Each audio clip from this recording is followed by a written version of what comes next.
Good evening, everyone. Thank you. I'm Elyse Roth, and I'm going to let our panelists, our Artios nominated panelists, introduce themselves and talk about what projects they have been working on recently and what they're nominated for, of course.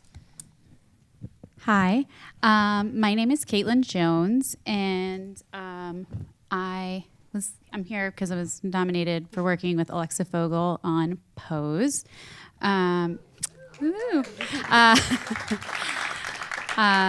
Recently, I just worked with Richard Hicks on a film called The Stand-In that'll come out next year, and Sheila Jaffe on another film that's going to come out next Halloween called Books of Blood. So, yeah, there we go. Hi, I'm Amelia McCarthy. Just a quick note, I am very nervous. I do not do things like this very often, so. None of us do. No, If I swear or forget something, it's because I'm nervous. I am here because I was an associate on Fosse Verdon with Bernie Telsey and Tiffany Little Canfield. Thanks. And most recently, I worked on the Apple series Little America, and another upcoming one that I don't think I'm supposed to say what the name is, but it's coming up for Apple. Hi, I'm Kate Sprance. I'm here because I was the associate on The Irishman and The Dead Don't Die. Thank you. I work for Ellen Lewis, and we recently did a Netflix limited series called The Queen's Gambit that will come out next year, I think. I don't know, actually. Yeah. Thank you. All right. So we're going to get into a lot of things, but since you're here to talk about the projects that you worked on that you're nominated for, I want to start with that and just tell us a little bit about what your role, all three of you, I believe, were associates on the projects. So tell us what that means in your role for these projects and what you did, and a little bit about what the casting process was like to get to the final product that we all saw. Well, we were just talking about this backstage, but for casting associates, it really depends on which office you're working in, on what responsibilities you're going to have. In generally speaking, you're the worker bee of the casting director's vision, and then going forward, the minutia of what that means differs from office to office. So, do you guys want to speak to that? We're supposed to say specifically about. Yeah. So what did that mean for you? For me, it's very true. I've been doing this for a very long time, and it's different every project, every office. I'm very fortunate to be working with Bernie and Tiffany, who are very generous with letting everyone do everything. So for Fosse Verdon, it was a very unusual situation because one doesn't usually have to do dance calls for TV, but sometimes. So it was. I did a little of everything. We made lists. We did enormous amount of auditions. We did tons of dance calls of all different varieties. And it was just, a lot of what we usually do, which is organizing. And it was a lot of, for Fosse Verdon specifically, it was a lot of research, which I like to do, because it's all a lot of real people, and particularly real people that are remembered by the New York community. So one feels a responsibility to kind of, they always said they didn't want to do caricatures or characters so much as pay homage to. So it was a lot of that, really staring at the photo of the real person and thinking who could embody this person. So. We also had real people to think about, but as Ellen always says, she doesn't focus on lookalikes. We try to find the essence of the person, the energy of the person. If they happen to also look like that person, that's great. But a lot of times it's really a feeling and the energy. And so for us, for The Irishman, it was a lot of, we have a lot of reference material. We had a lot of pictures and, things to watch. And we really, each time Ellen says in each project, it's like we're doing it for the first time. It's a new world. And though she's done other mob type movies with Mr. Scorsese, this one was new and different and So we really tried to look into, we went to Italian festivals, we went to cigar clubs, in addition to, new actors that we hadn't maybe known that well or hadn't had the chance to meet before. So it was a lot of mix and matching and finding the authenticity of the world, and, hopefully he likes people. Yeah.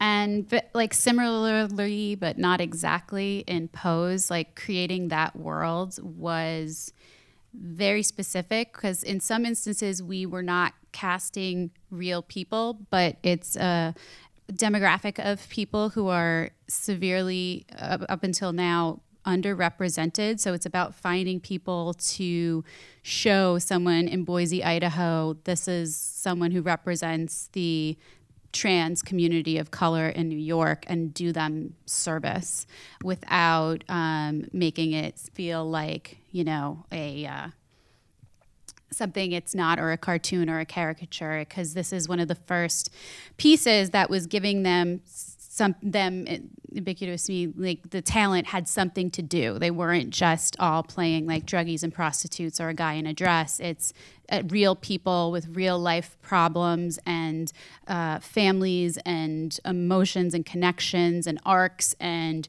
it was really thrilling to be a part of, because almost everyone we cast had never had a actual TV job before. Like a lot of them were actors as well already, but a lot of them had never been guest star size roles and things like that. So we really got to roll up our sleeves and see who was out there through auditions. And I spent a lot of time creeping on Facebook and talking to people in the ball community to send me their friends, because we would run out. We would hit a wall of a list of people that we had found through one resource. So then we had to go find a new one and get a new list going for some of these smaller roles, because those are the most crucial, because if you don't honor the community accurately, then it's only going to perpetuate stereotypes that are already very deeply rooted. So we took that very seriously throughout. Is that something that you find, all three of you find that you are doing more often now, especially when you're put on a project that you're not as familiar with the community, or the community isn't necessarily just a group of traditional actors that are going to come in for an audition? Do you look to social media for talent or to see who's out there as a research tool? A little bit of both. Specifically on Pose, I was in a very serendipitous situation that when Alexa's office was looking for another person to come in and work on it, I had just finished the diversity and inclusion year-long expose, a deep dive into the trans community that we did in 2017, where we taught acting classes and had town halls. CSA, right? Yes, CSA, sorry, thanks. We being CSA. Town halls, acting classes, and then we culminated it with a open call where we would have them do either monologues or read scenes, and we would keep it and store it in a database that's got that our members now have exclusive access to. So that was my first line of attack.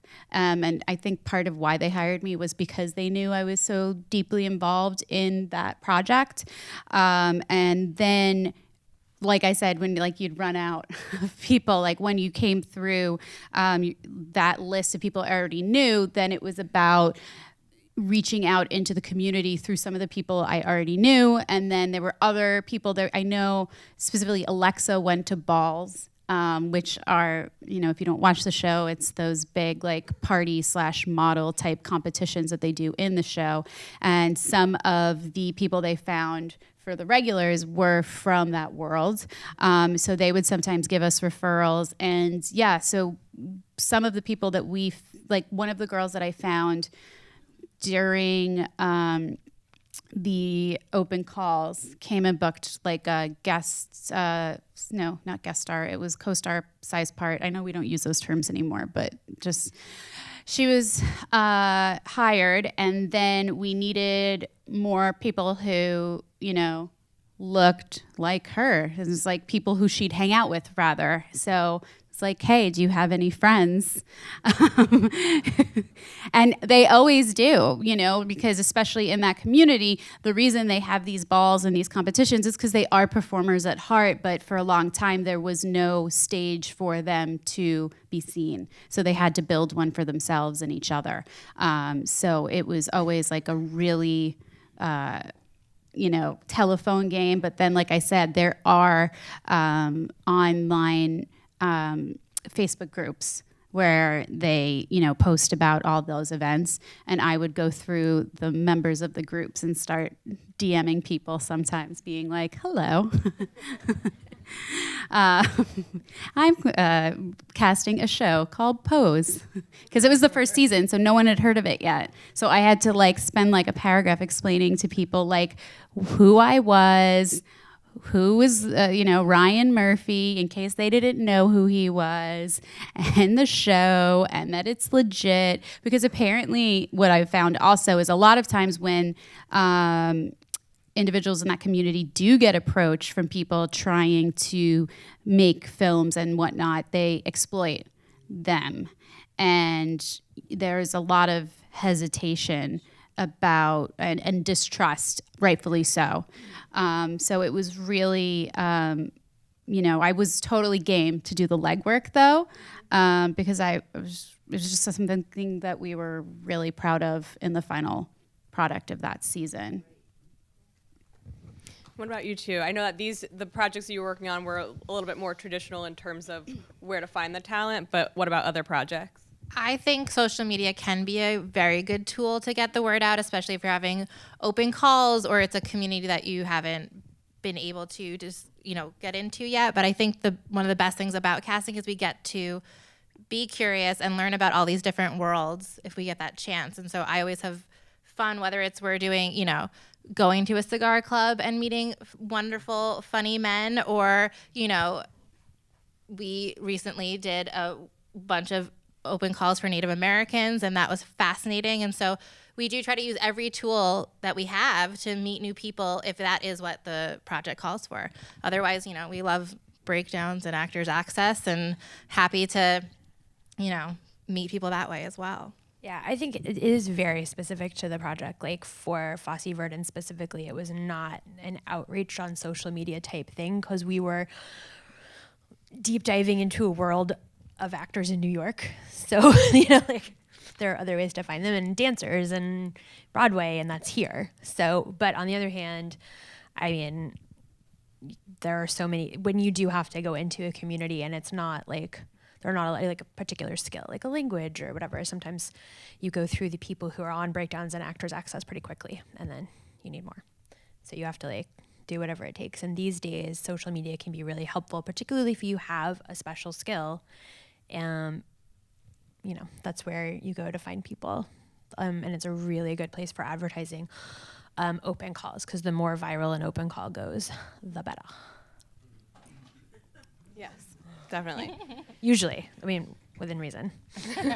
But Well, I want to ask some specific questions about each of your projects, but also what you do. I know, Caitlin, you do a lot of commercial work. You've done a lot of real people casting, and it kind of sounds like some of that experience bled into working on this project. So can you talk a little bit about the similarities and differences about working in those two mediums from a casting perspective, and then how that relates to the talent you're working with? Well, I think I'm mostly going to talk about it from a casting perspective, obviously reasons. But I will say that, a lot of my tactics on how I found individuals in the trans people of color community in New York was very much mirrored off of my go-tos for when I'm doing a real person search. So I previously worked at Liz Lewis Casting for 10 years before starting to do a deep dive into television and film. So when I learned casting, it was in commercials. And in the world of commercials, it's about volume, efficiency, and finding the freshest face. And by that, I mean it's the opposite of when you're doing these big indie films with budgets to like get famous people, because they want someone who's never been associated with another product before, but they have to be just as talented as the person who you'd pay a lot of money to. Because I mean, let's face it, if you do get like the holy grail or like the win of a scratch off, like I like to call it, and book a SAG national network commercial, like that'll pay your rent for the year, and people are well aware of that. And part of why I still like to do commercials is because, and I had a really good conversation actually about this with some people on the board in LA, because I really think that personally, I know there's a lot of pushback. They should be allowed in CSA, commercial casting directors. If you only do commercials, you can't apply to be a part of CSA. But the reason I think people should reconsider and open their minds to it is, one, a lot of film and TV casting directors are finding themselves now starting to do commercial casting, because the trendy thing for advertising people is to get the hot indie darling director to come and direct a commercial for them. So like I cast a commercial a couple of years ago with Cary Fukunaga, right after his, Oscar nomination. So yeah, it was a Samsung commercial, and he wanted to treat it more like a film, but the ad agency wanted it to be treated like a commercial in the casting process. So part of it was learning to collaborate with him on how to get what he needed artistically, but also deliver it in a package that the ad agency could approve and we could move forward. So the reason why I think casting directors of all genres should at least dabble in commercials is because the general has disappeared. And I don't know if people remember it. It was before my time, but I've heard urban legend that casting directors used to have time to have general auditions occasionally in their offices and just meet with actors who have not been represented yet and talk to them and see what they've done and what they're about. And because everything on our end as associates is done on the computer now, it doesn't just make life easier. It means that they're going to load you up with more work. Because now you can do it in the time it took you. Like you can do 10 things in the time it would have taken you to do one in the olden days. So it just means they're going to ask you to do more things in that same amount of time. So with commercials, you're actually actively casting something, but you have a wide enough net to see people that you might not know and still not like hurt the bottom line of the commercial. And with that, it's like my replacement for generals. And Heather Girardi is an actress that I met from years of doing commercials, and I was casting with Richard Hicks, and they needed people who were going to play reporters, who were, local looking New York types who could play someone who was like not shy, TMZ style reporter in the stand-in. And I knew that person right off the bat because, she'd booked many commercials through me over the years. And I was like, oh, I have your girl. And they didn't even need to give her a callback. They booked her right from the tape. So it was just one of those things. Like if I hadn't been working in commercials for all those years, she doesn't have like a big fancy legit agent. Like she has a manager, but managers don't always push the same way agents do because it's not their place. So it really is one of those things where it's like, I feel like it's a secret I have in my back pocket because I have all these people that might not be known just yet, but should be.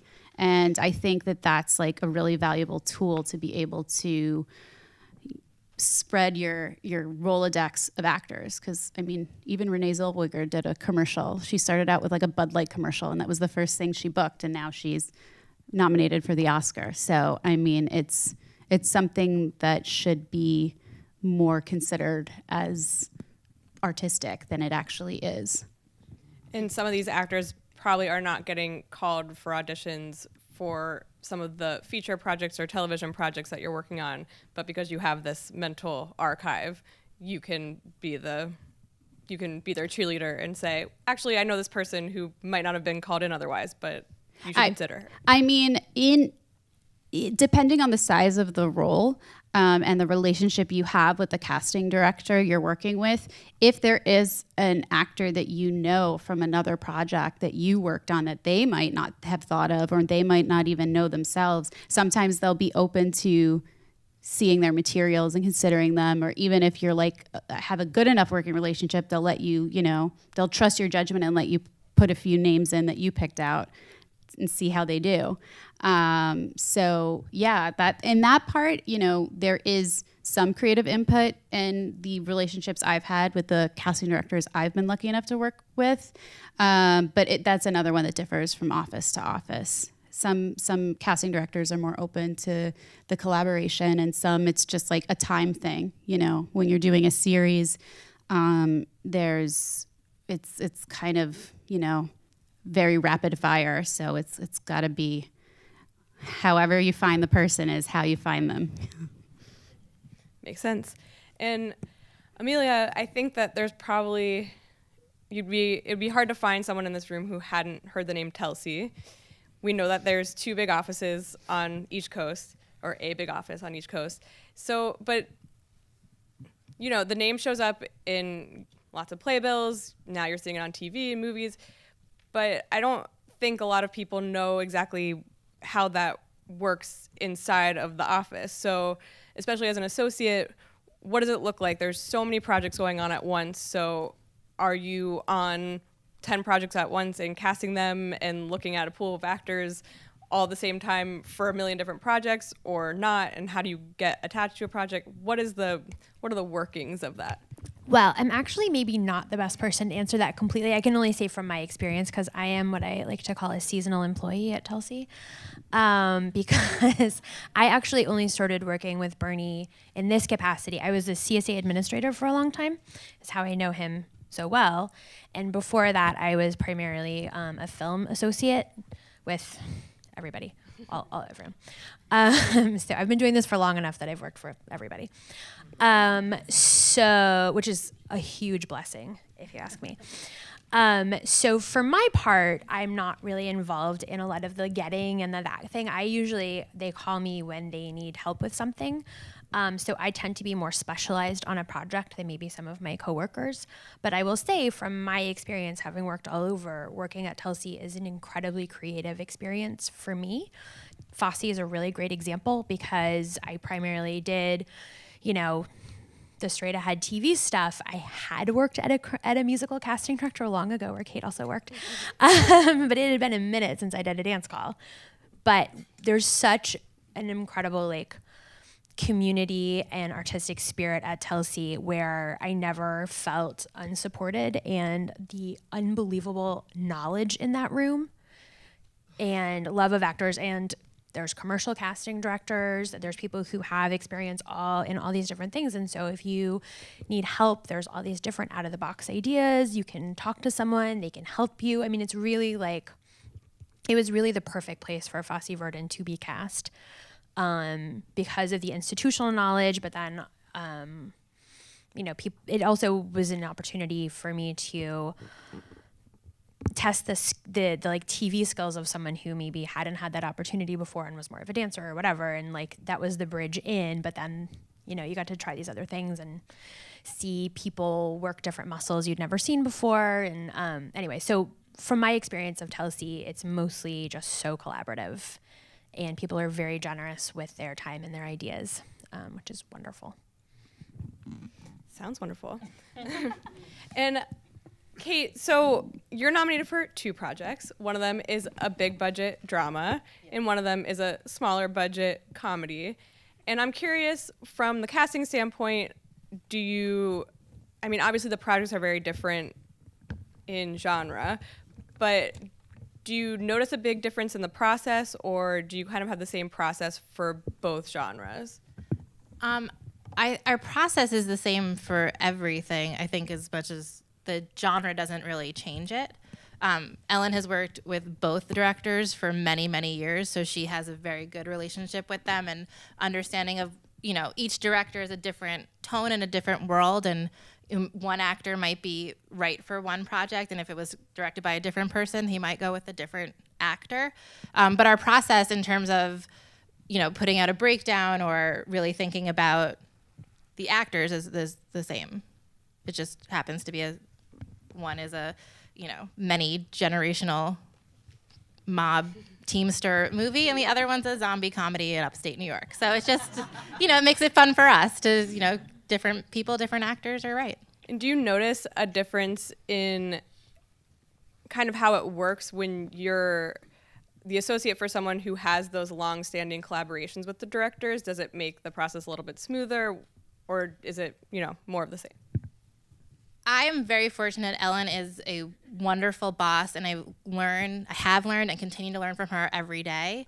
But her relationships with her longstanding directors are amazing to watch, because she really will know very quickly, and then you kind of start to catch on who they might respond to, which is great, because then you can kind of move through quickly knowing that, they're wonderful, they might really be right, or they're wonderful, but they might not fit into, the tone of this one. But, also with newer directors, we get to do our work and then present it to them. And that's just the same, no matter if she's worked for them for 30 years or, we just happen to get to work with them now, so. A couple of you have mentioned, especially on these projects, working with people who maybe haven't had a big role in a television show or on screen at all, or it's been a while since they've worked on screen, or whatever it is. So when you're in an audition and you're working with someone like that, or who's in that circumstance, how do you know that it's someone who can do it? And what are those auditions like? How are you working with the actor, and how are you kind of making sure that they have the confidence to present to you, and also how do you gain the confidence of them that they can do this in the room and they're going to be able to do it on screen? It's a tough question. I would say there's a little bit of alchemy in that I can't really answer, if that makes sense. Yeah, that's fair. You just It's a sort feeling. of know. That's a terrible answer, but I think it's true. It's not terrible. It's true. But also, for me, this is a stylistic thing that varies from casting office to casting office. I can say very confidently, having worked in so many, that some people work with actors a lot. Some people tend to take their first idea. And so you kind of have to figure it out. And you also have to think about your director. I've worked for what we call one-take directors. So it doesn't really matter what their third take is, because the director's not going to do that. So and that's just a different actor. Some actors, it takes them a couple takes to get into it. Some of them come right in with the idea and don't want to be messed with. There's not going to be a one-size-fits-all situation. So you do your best to kind of move through it. I personally like to work with actors because that's a large reason of why I do what I do. I think it's really fun. And I also like to see what they can do so that I can speak a little bit, even if the first take was quote unquote right. Not that there is a right, but sometimes there's some sort of a right. And so I will tend to do one or two takes sometimes just to see what changes. But you'd be surprised how many times we go back to the first take, no matter how many times I did it. Because sometimes I worked for someone, we both worked for her actually, who said an actor, every time they come in for an audition, they give you a gift, which is the gift of their idea. And I hold that very dearly, because I think it's really important to treat it that way. So in the room, I try to behave that way. You have an idea. Let's work on it. Maybe generally speaking, I have more information than you. And so sometimes I'll try to tailor it that way, where I'm close, and then I also don't like to leave unanswered questions, because sometimes I'm making the selects myself, and sometimes the casting, it just depends on the episode and the project and what's happening. So I hate to have somebody watch the audition and be like, God, I wish that they had thought a little bit more about how upset the person is. And if I've had that idea in the room and I didn't do it, then I feel terrible. So if I have an idea, I try to do it, even though maybe no one will ever see it, just in case. So It's sometimes anticipating what could come up.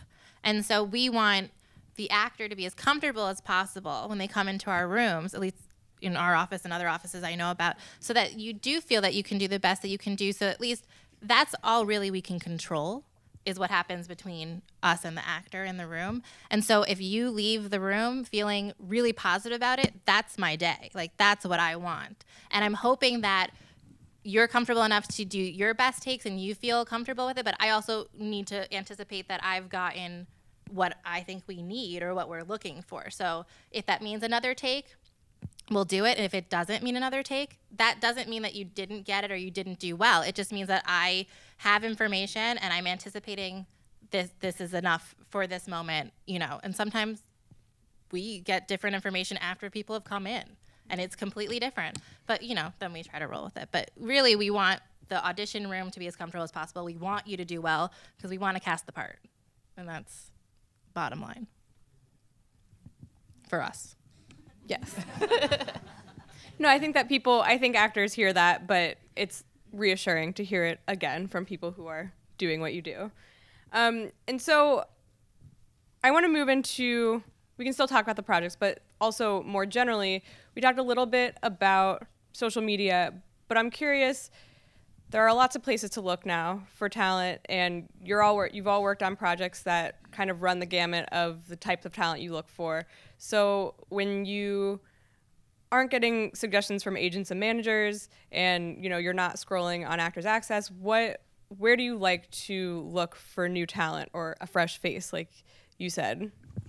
I sometimes like to, certain people so Fox says you have to use this program called Casting Networks, and a lot of people don't like it. But because I grew up in this business, like doing commercials, I do like it because that was the first thing I learned on.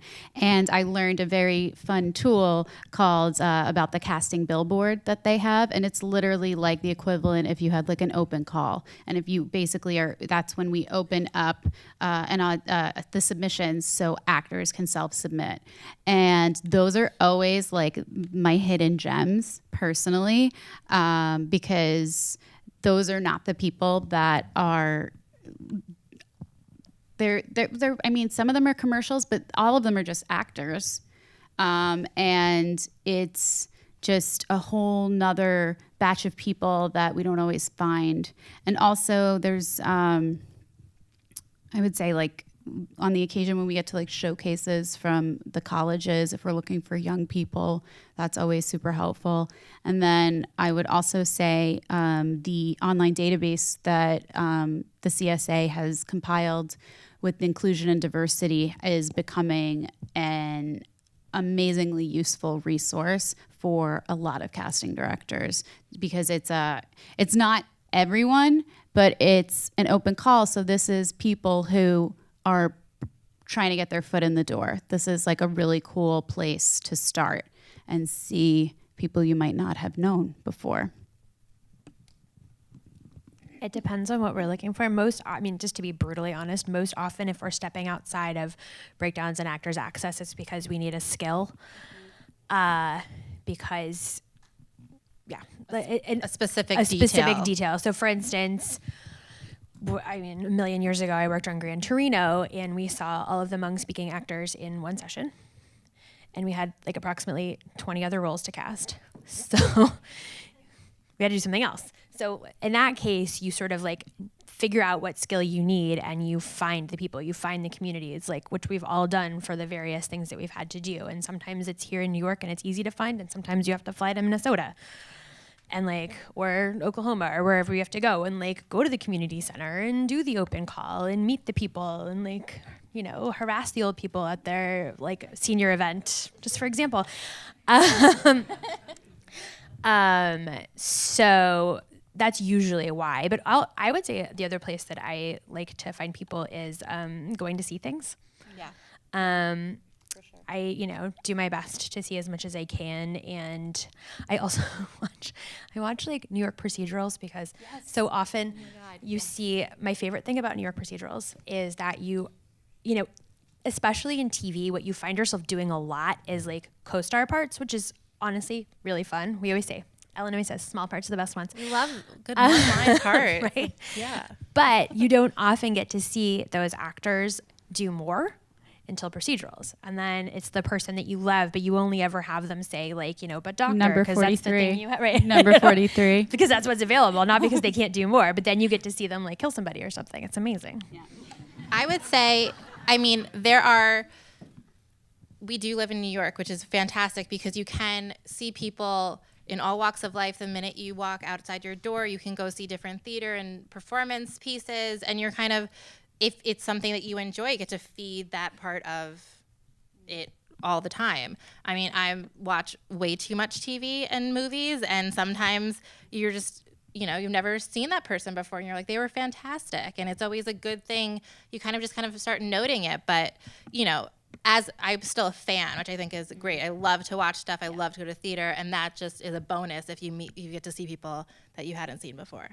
I totally agree. Going to like, I mean, Broadway shows, sure, but then like off the beaten path shows, like going to like St. Anne's Warehouse or something and seeing people that for no other reason would I ever see them anywhere else, but they're amazing. Or like I'm a huge TV binge watcher as well. Like I don't know. It's not a requirement of the job, but it seems to be like a lot of us do it. I feel like that's why I felt like I enjoy the job so much, because it's homework. You know, your homework is to watch as much content as you possibly can, and within reason to also do your job, and then also to remember their name and face. So it's like creating these mental catalogs, however we do that. Like, I don't know, I personally, when I'm watching TV and if I like someone like a guest star, and I think like on one of the procedurals, because that is like an unsung resource of finding people, is all the like NBC shows that are on like Wednesday nights. Like I love like Chicago Fire, Chicago Med, Chicago PD. Those guest stars are friggin' fantastic. Props to Jonathan Strauss and Jenny Ravitz, because they're great. And they always find, even though it's Chicago, they do New York guest star casting. So what I do though is like I'll press pause and then I'll go and IMDb them by the episode and find them, and then go down the rabbit hole and see what's on their IMDb page. And then it's like, oh, they work with this person, and then I click on theirs, and I literally fall down the rabbit hole of IMDb as if it's like flashcards or something. It was like, oh, and who's that person's rep? And it's like I've lost hours of my life. That, I mean, lucky for me, I'm in a position and a job that it's not wasted time, but it's definitely could be viewed that way by anyone who's an outsider.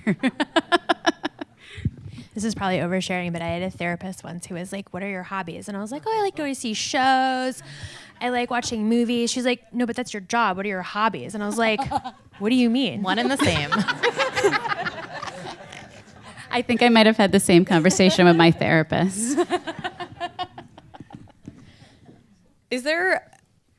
Do you have any stories of surprising ways that you've found someone for any project that you've worked on? Have you chased someone on the street? Have you, I have definitely done that. I have totally done that. I haven't done that yet. Kid casting. Be like, hey, so this is weird, but can I give you my card for your kid? And they're like, what? One that we were doing some casting for digital content when I was at Liz Lewis casting for the Dove Real Women campaigns. So literally they were asking for like women with specific like color treated hair, because that was the shampoo and whatever. So that like I would stop people like on the subway or in the middle of Madison. Like that would be like one of the days where we'd have to go out looking for people. I would literally just go to Madison Square Park and approach strangers. Can I take your picture? Can I get your phone number? I promise, this is a real commercial. You must have done that. No. Oh. I mean, I stood we outside. worked- yeah. I stood outside of a school for a couple months, handing out. We worked at the same office. Wait, that sounded bad. With a flyer for Not an sounding open much call. better. For an open call, but it used to be. I've heard wonderful stories where you could go into schools and like watch Not the anymore. classrooms, and then when they were casting for kids, but now. Rightly so. They don't let people do that anymore. But so I did stand on a corner in a winter coat for a couple months and was like, "Does you want to?" No, Because for the same casting director that we both worked for, we've worked for a lot of the same casting directors, really actually, have. Kate. We were looking for someone who spoke a specific kind of Spanish, so we went to the World Series of high schools in New York, which is at like the Coney Island Stadium where the Cyclones play. And my boss would be like, hey, go see that guy. And I'd be like, hi. So I'm working on this movie and we really need baseball players. And we found this guy. He was like, what are you talking about? And he was lovely. He gave this beautiful audition because it was about baseball players who didn't make it. And that is his story. And he gave me his rookie card, which I still have. And he asked, well, actually, I shouldn't say that. But anyway, was lovely. And yeah. But that's not the first or the last time I've done that. Actually, one of my favorite stories like that is I was, in Madison Square Park casting for an insurance. It's because I don't know what it is. It's close enough to where all the studios are that you might find some actors, and then it's like near all the tech companies where they go for lunch. And basically, honestly, the real secret is because there's Shake Shack there. There's all different types that wander there, and they're waiting online for Shake Shack. So they're not going to go anywhere. You got them like they're undivided for a few minutes to give them your pitch. It's not like they're running to the subway. They're waiting for their burger. So, hey, you want to be in a commercial. So one day in Madison Square Park, we were looking for this insurance commercial, people to answer questions about their ideas or things about wanting to plan for the future. And they gave a really broad spec. It was something like 30 to 70 something, could be any ethnicity, any gender. We just needed to get people who were giving compelling and thoughtful answers. And I saw these two gentlemen having a conversation in sign language. And I was like, oh my God, that would be amazing. So I wrote the questions on a piece of paper and they would write their answers back. So I had it. And then I said, okay, so now I'm going to ask you, and then you just, sign the answers on camera. So we did that.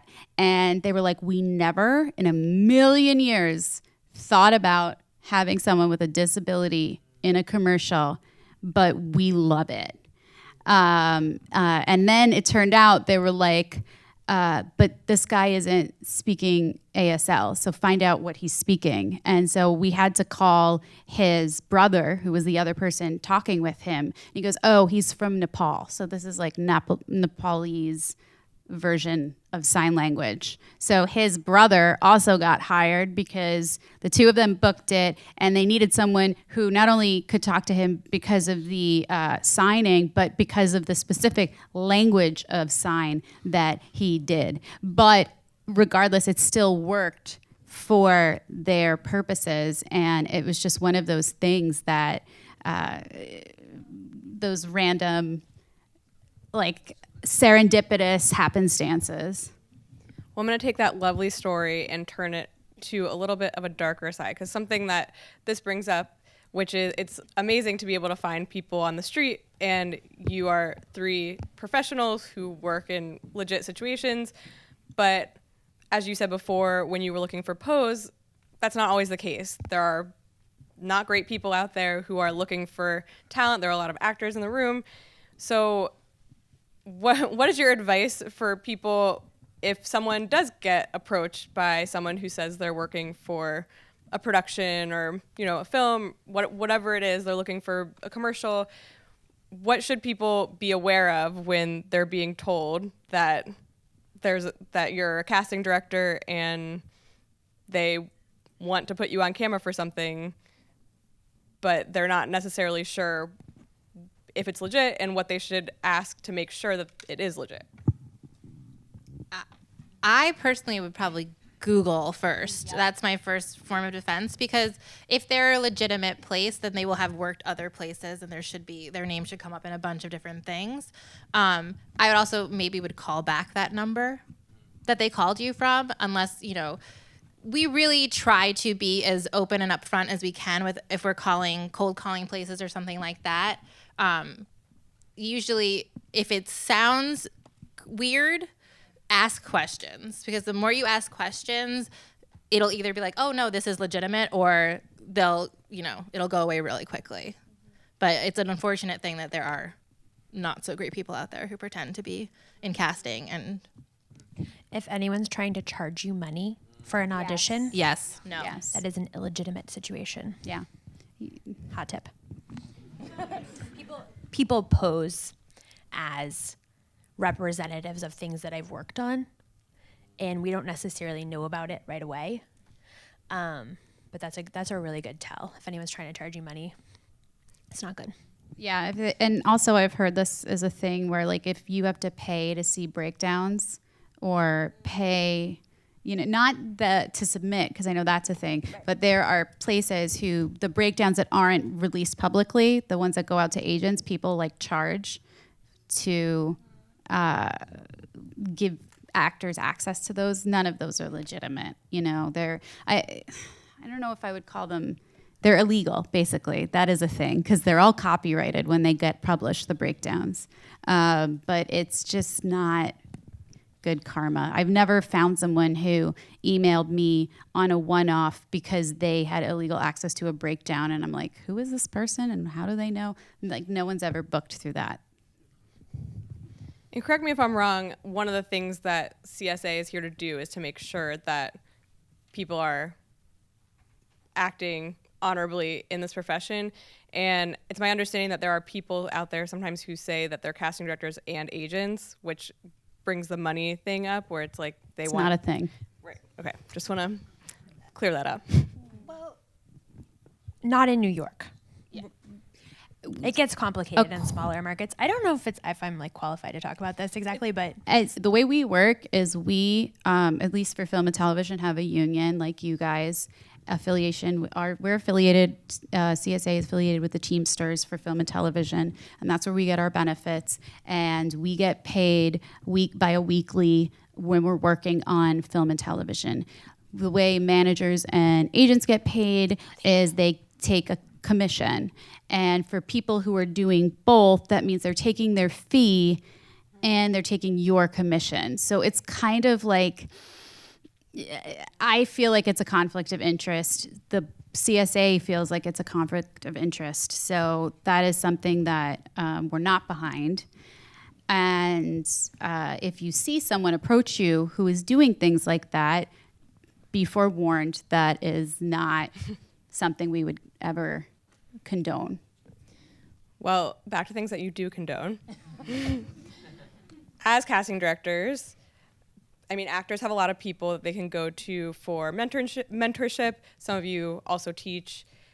They have acting coaches, agents, managers sometimes. So as casting directors, what advice do you like to give actors from that perspective? Ask the question. As casting directors, from your perspective of the person who's, sitting on the other side of the table in the audition room, if someone is an actor and they say, give me some advice, I'm really nervous about an audition, what do you want me to know? Oh, I have a good one for this. We would really, really, really like you to book the job. I am here. No, truly. Like, that's what I want. We want to cast it. So Yes. And we'd love it to be you because you're here and there's no, it only helps us when you do your best. And so we will do whatever we can to make that happen, whether it's what Kate said, which is like making the room feel like a place you can do your best work. But it doesn't help us for you to do poorly. So that's never what we're trying to do. I would also say, you want to be comfortable with the material.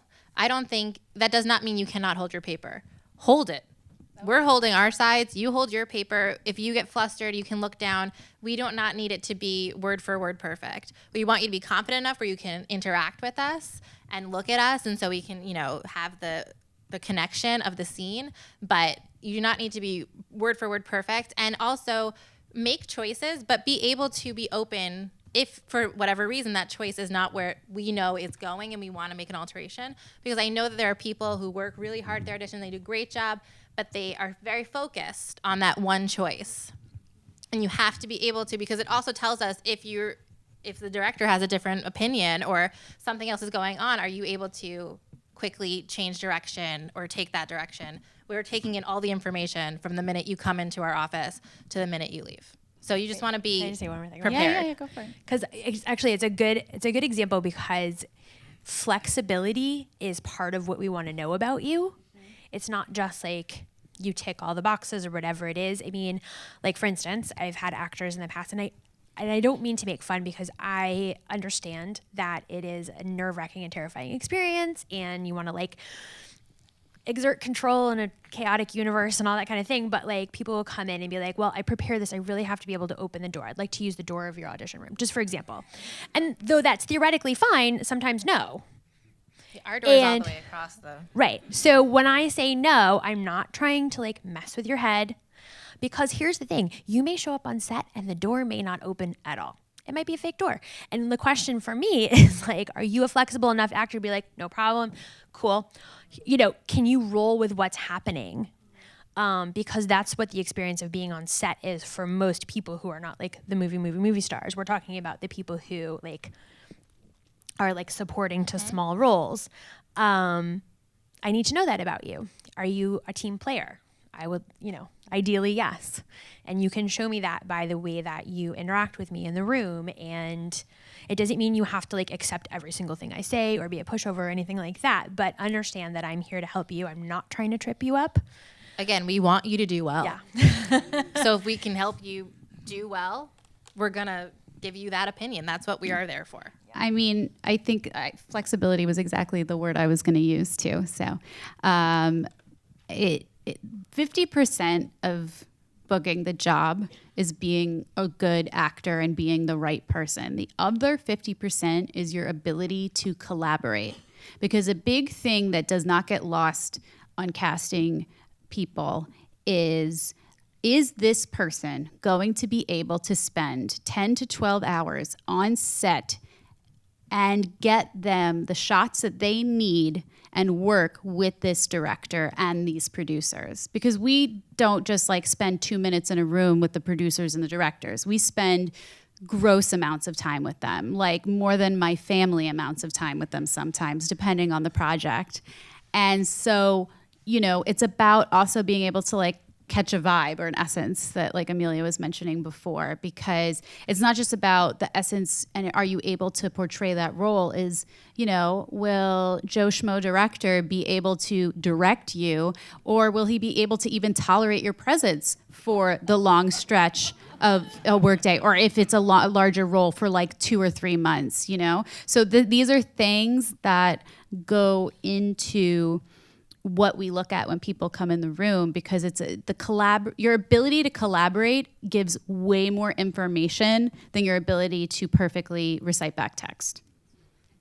And if you're in the room for maybe a smaller role and it's early on and you can take direction, will that make you remember that this person is a team player? And when it comes time for maybe a little bit bigger of a role, you know that you can count on them to...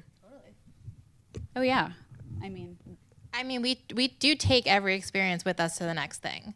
So it's, if you do really great, we cast you. You were great, one line, in and out, memorable, but great. Then we're gonna remember that the next time we have auditions and we bring them, and we're like, oh yeah, they were wonderful. It just all builds. And we all build the relationship and the knowledge of what you can bring to the table. So every meeting is just another thing. That was not a good answer. no, I mean, every time you meet someone, it's another opportunity to audition, not just for that job, but for other jobs that they might be casting, because we do this all the time. And even if you're not, I know this is so cliche, but even if you're not right for the role you just came in for, there might be another role down the line that you are right for. So doing your best and being easy and fun to work with, that's something that makes more of an impression than I think a lot of actors like to think. So I feel like the biggest thing that sends at home personally is I'll remember those types of interactions. And then I live in Hell's Kitchen, so I'll see people on the street and then I'll see them and I'll be like, oh, hey. And then they'll look at me with like a ghost face because they don't remember me. And not that I'm like, you should remember me. It's more like about don't get so nervous or focus on making a connection with the person who's in the room reading with you, because it's going to appear on camera as the most genuine version of whatever you're trying to do. Well, we're going to move to some of the audience questions.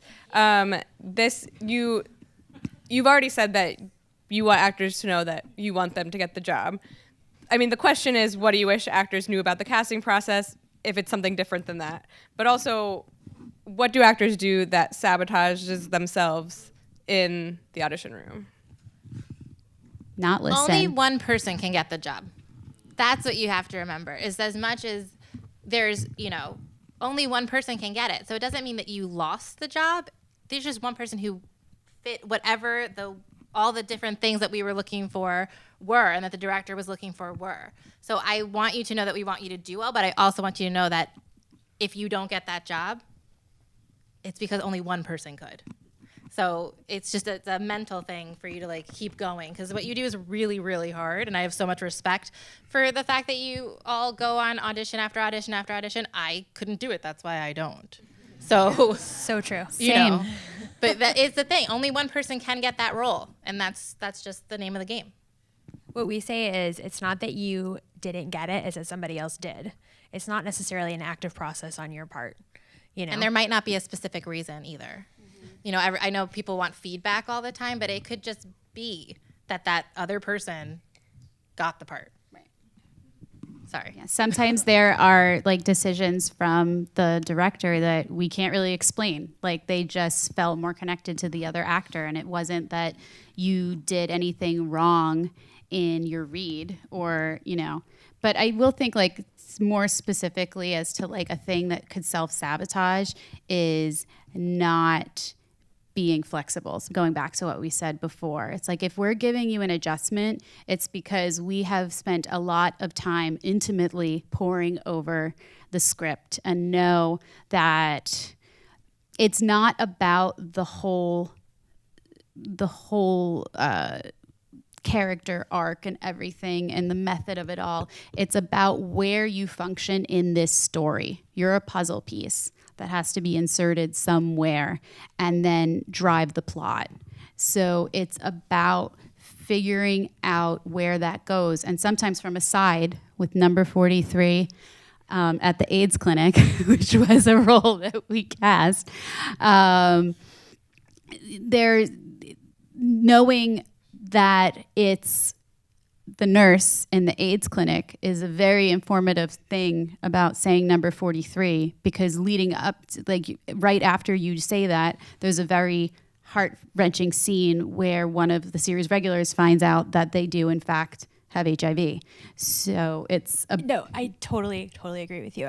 The way I say, I actually for a long time would teach a small parts class, because you'll notice that we talk about that a lot, because day to day, that's the most volume of auditions that we do. I don't want to speak for you, but I think that's probably what it is. I mean, for the leads, you maybe do very few auditions, if any, depending on the project. So usually what we do is spend our day populating the worlds of whatever it is that we're working on. And a huge pitfall, I think, is people come in and they want to show me what they can do, or B, they want to really make me remember them. So if you overact, you will not book it, and I probably won't remember you. But what I will remember is if you understand who you are and what you're doing in the story, and what your job is to make me believe you. And sometimes that means saying number 43 with almost no affect at all. And that may feel wrong. It may feel well, how will they know what a good actor I am if they don't see me do this? And I've had a couple of awkward conversations with actors in auditions where I'm this, someday you will have your Oscar moment maybe, but this is not it. Right now, what I need is for you to make me believe you, because you don't have to make me sad with the number 43. The story's going to do that. You have to make me believe that the character is there. Yeah. My mother-in-law doesn't really understand what I do, because she's well, didn't you just go to the hospital and get the person? Sometimes. But that means that I did a good job. Part of the reason why we aren't often asked for panels like this is because if we do things properly, it's we never existed, because either you thought it was a real doctor, or who else would have played that part, right? What did you see people? Probably. Right. But, so hear us and a lot of times it's nerves. that come in and do the big acting. And we say, okay, great. Do less. Totally. My mom says she's going to put it on my gravestone. Do less. We just want to believe you. You don't want to ever be the nurse that walks in the room and takes pull from that scene, because you're getting remembered for the wrong thing. Right. But if you walk in seamlessly and they're like, oh, that was fantastic, you know? It may not feel good, especially, and I also say, like, especially if you've studied, you have a very big toolbox as an actor, and sometimes for these small film and TV things, you don't need almost any of them, and that feels very bad, and it feels like you're not preparing, and it feels like you're not trying, and it's not necessarily true, because the tool that you need to do small parts, not to turn this into my small part class, but it was a good class, is Free preview. you're not awkward on camera. Right. Like, if I got the actual nurse from the actual clinic, she'd like Right. smile like she's on camera, and then you wouldn't believe her for a different reason. That's like a skill you didn't know you had. Yeah. I believe it's Fran wants to know, when you walk into an audition, or I guess when an actor walks into an audition, what is the first thing that you see, both literally and aesthetically? Shoes I look for. No, I'm just kidding.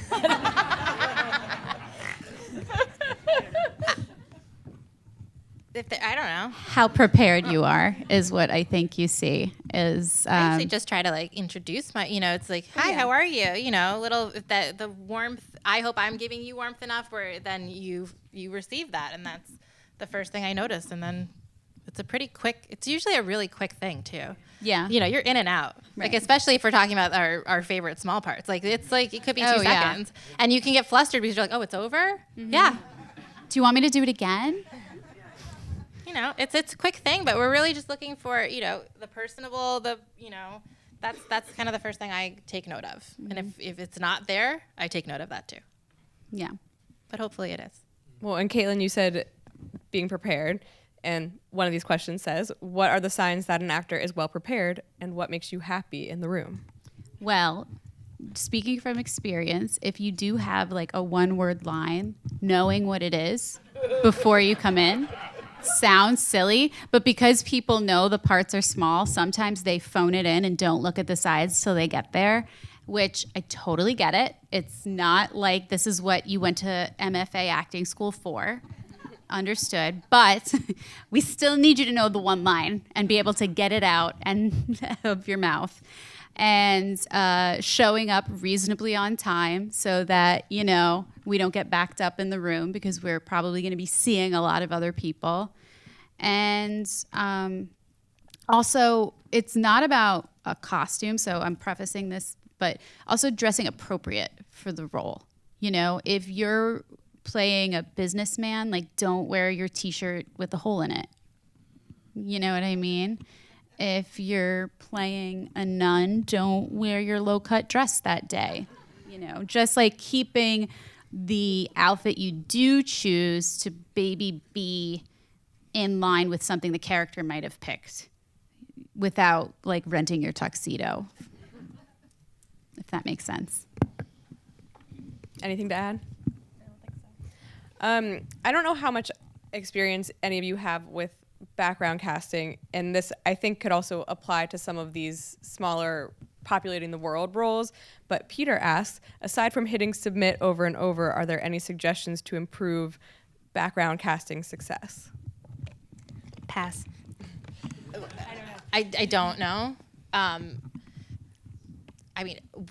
There's a whole art to background casting, and we work with wonderful offices who do that, and it's a whole other thing that I'm always in awe of.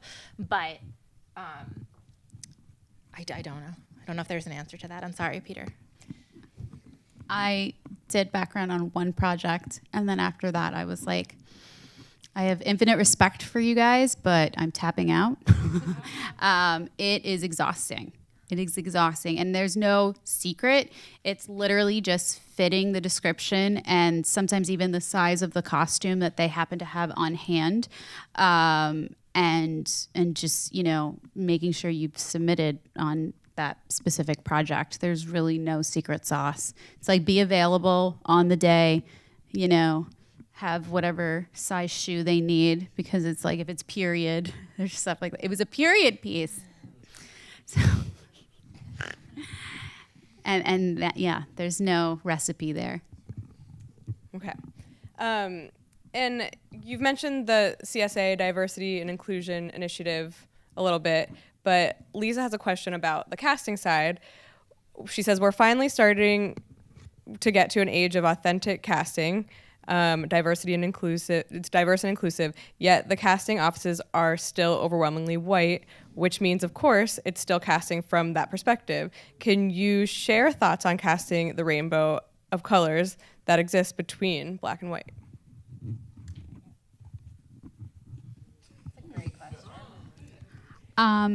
I have to say that I really try my best to connect with people in whatever community it is I'm casting on like a deeper level, and like have conversations. And, you know, there are some ladies from Pose who had co-star parts that, because, you know, we had that phone a friend option there at one point with the smaller parts, who would call and text me, say happy birthday, stuff like that. And we form a relationship, but that's not always the norm. So I'm sorry, I'm like losing it. Okay, so, but then I do think we are taking strides to make the other side of the table more colorful. And what by that I mean, we have started, and by we mean the CSA, have started a training and education program so that people, it's like 4 times a year. It's a certificate program to train individuals who want to get into casting how to be a casting assistant, which is like the entry level position. And we have done fundraising for a few times a year for scholarships, specifically earmarked for people of color and diverse individuals, like who are not on, you know, the binary spectrum and the whole nine. So it is something systemically at the top. We have made actual plans and systems to implement to hope that in the next generation of casting directors coming up, it looks more like the people that are going to be on both sides of the camera.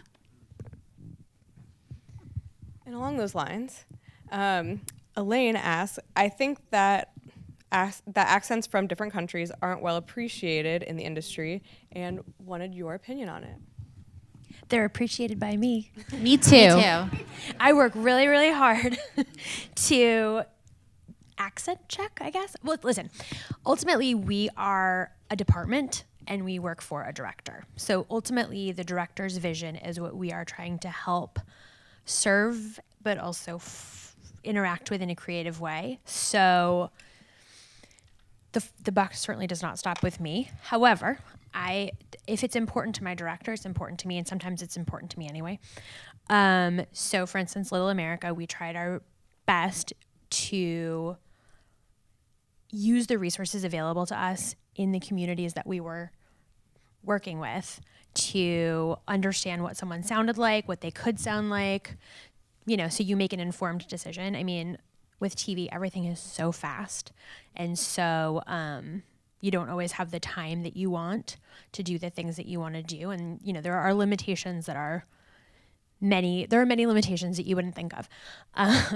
But it's important to me, is what I have to say about that. Also, like on the opposite end of that, if there is a role that is nondescript in a person's ethnicity, we're still in New York. So, you know, if someone is a waitress or a nurse in the clinic or, you know, one of that, like, they're very plausibly potentially going to have maybe an accent, maybe a different, you know, ethnic appearance. And unless specifically told, because I'm like casting someone who really existed, because there are a few characters in Pose that did, then I like to make sure that for those size parts, we do see those options, because that's as true to New York as you can be. You know, it's not, it's about 50-50 in regards to diversity when you just go out about in the world. So whenever possible, I don't hold an accent against someone unless it's specifically going to change the the scene itself, and if it doesn't, if it is number 43, and it's still clear that you're saying number 43, I have no problem personally bringing someone in who might have accented English. And this is changing gears a little bit. Bart wants to know, you mentioned that you no longer label co-star and guest star roles as such. So what is the vernacular now for those roles?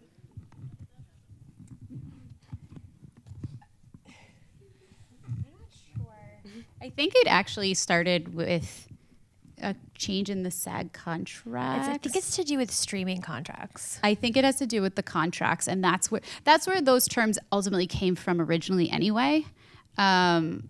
Because to us, everyone's just actors. But when it comes to co-star versus guest star, that's something that the producers and billing department cares more about than we do. And I think also it dictates a certain minimum of pay rate if you're one or the other. So it's something that we don't make that decision necessarily at that level at that time. So it's something we try not to assign to people. Also, it kind of, I don't know, I think sometimes people form their own opinion of certain roles. And I've had actors sometimes where it's a friend or someone I know well, pass on an audition because they thought it was just a little throwaway or something. But I think giving labels to the parts sometimes hurts more than helps when seeing talent. Makes sense. And I just want to end on a question that maybe is potentially actionable, because I'm sure as casting directors who encounter actors a lot, you don't want people constantly coming up to you, giving you their resume and headshot. You can't be accessible to everyone all the time. So for an actor, what is a way that, besides working on their skills and training, what is a way that they can be proactive in their career to potentially develop relationships with casting directors? Can they invite you to a showcase or a show they're doing? Are you going to read something if they mail it to you? What's the protocol on thank you gifts, that kind of thing? I think yes, but I'm always so concerned about people spending money versus the result. So if you have something to share, then I think you should send a postcard, or you could. But it always hurts my heart when you get the headshot with the $5 postage, that kind of thing is just not necessary. Yeah. So I think that being in work is the best way to do things in New York, and invite people to that work is the best way to, it's not possible to go to everything all the time, but that's what you're here for, is to keep trying, right? And so there's certainly no answer to this question. If I knew the answer to this question, I'd charge a lot of money for it, but being an actor in New York is a real challenge, and this is part of the challenge. I also think coming to events like this where we're physically in the room, and if you say hi to us after this in the lobby or something, it's not going to be it wouldn't be out of the ordinary. It's not like we're sitting at a restaurant at dinner and you're approaching us. And also I think, I don't know, some people like email, some people like snail mail. If people send me stuff, I'll at least read it. I can't promise that I'm going to answer you, though. That is the promise that personally Caitlin has taken. If you want to send me something, I will look at it. Don't always expect a response. It's no offense. It's just volume, and I can't always keep up. Our office definitely looks at all the mail, and we have brought people in from a postcard. Yeah. And continue to do so. I agree with Amelia, though. I don't want people spending money to send us the same postcard every month, something like that. If you do have stuff going on, that's great. I mean, the best thing I would say is to create stuff and do stuff and fulfill. If you want to act, you can act. It doesn't have to be in front of us. It could happen anywhere, and you never know what that could lead to. So I would just say, if it's something that you love to do, you can do it in so many ways, and then let us know. I don't know. Yeah, I mean, just like you're saying, it doesn't have to be in front of us. I mean, the make your own content boom has helped launch so many careers now at this point, you know, and it's now to the point where YouTube has legitimate series on their streaming service. So don't be afraid or shy to do that. I would also say that, like, just one last, sorry. Just to leave on an inspiring story. You know, there's a certain, as I'm sure you all know, a certain element of right place at the right time. There isn't really a formula to it, which is sort of what I was joking about before. But like, I can't tell you what to do that's going to equal something because there's so much capriciousness and timing. So I mean, this is not my story, but I just read this on Instagram. One of the girls that got cast in Little America as a lead was told apparently by one of her professors that she didn't need to bother with her showcase after school because she was never a girl with a young Ugandan girl with an accent was never going to get a TV part anyway. So, which is right, but also, you know, with some unfortunate information behind it because it's not often before now that would happen. But just imagine like the place and the time.